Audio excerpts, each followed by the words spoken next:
My name is Mathieu Côté. I'm one of the producers on Spore Hero, the new game from the Spore franchise that has been exclusively for the Wii. We made this game from the ground up as a Wii game. We really wanted to make sure it was going to appeal to the Nintendo fans.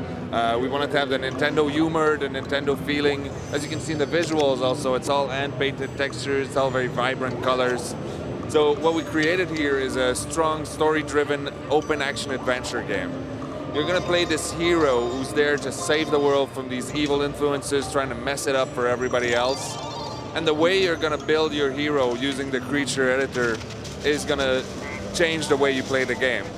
So we have been able to put in the full creature editor from the PC game.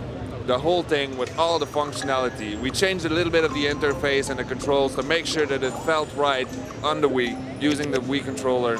But it is the exact same editor you've learned to love in the PC game. We also have all the parts from the PC game and all the parts from the Cute and Creepy expansion, which leaves us to over 250 parts in the game. Each of these parts carries abilities.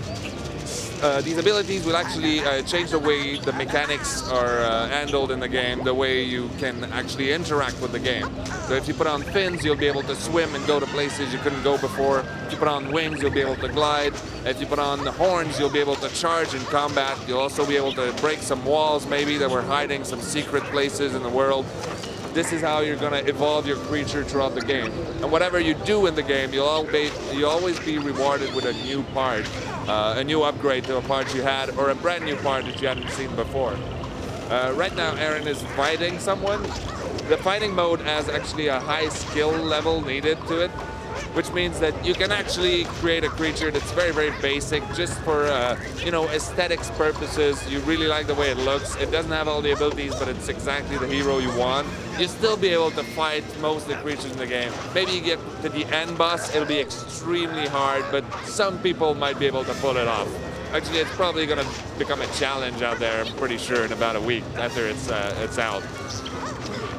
So in the combat, all the mechanics are, of course, using the Wiimote and nunchuck. We really wanted to make sure that, as I said, this is a Wii game, so we really wanted to take as much as we could from that and make it available for the player. Throughout the story, you'll realize that there's red and blue meteors that fell to a planet. The blue meteors are a force of evolution and creation, and an egg rolled out of it, and this egg spawned you. So you're sort of an incarnation of this force of evolution and of creation.